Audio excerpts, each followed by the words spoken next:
A video released by Boko Haram appears to show that some of the schoolgirls abducted 2 years ago are still alive. The video, apparently filmed in December, shows 15 girls in black robes identifying themselves as students. It was sent to the Nigerian government. Some of those filmed have been identified by their parents. 276 female students were taken from a school in Chibok in April 2014. So let's get the very latest from Sophia Adengo, who's in Nigeria's capital, Abuja. Sophia, let's get the reaction then to this video being released. What are the authorities saying? What's the reaction where you are? Well, Scott, on the side of the Nigerian, administration from President Buhari's presidency, really what is being heard here is that, this has been, evidence that the girls indeed are still alive and still kept very much in captivity under the responsibility of the extremist group Boko Haram. On the side of the parents and for the advocates for the release of these girls, this is, of course, a really saddened,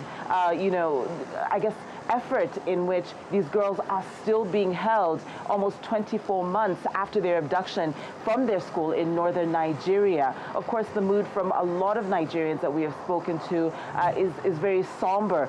2 years on, what does it take for the Nigerian government as well as Boko Haram to ensure that the girls are returned to their communities and to their families? So it has been really a mixed reaction from this video. Of course, substantiating the video was the first thing the Nigerian government was able to do. They have given us the go-ahead to say that indeed this was a video that was forwarded from Boko Haram and submitted to the Nigerian government as a sign of goodwill or good faith that Boko Haram is willing to negotiate with the government in returning the girls for whatever it is that they demand in return. Scott.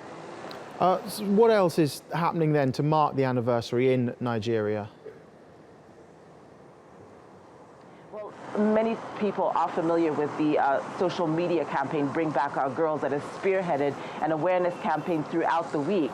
The week started, of course, with a march through the city, a ribbon ceremony in which ribbons were marked all over the city, really bringing awareness to each one of the girls still missing, 219 in total. Also, a culture festival in which songs and poetry lamenting over the return of the girls. Today, although the civil society will be garnering, meeting in the city, the heart of the city, and marching towards the presidency and asking that they are heard and that audience is given to not only they as civil society advocating for the return of the girls, but also representatives of the parents of these children who may not be able to make repeated visits to Abuja, who actually live in northeastern Nigeria, in really remembering the girls and really making a plea to the Nigerian government to do everything that they can to have the girls returned. So that is culminating this evening with a press conference in which civil society will be engaging government officials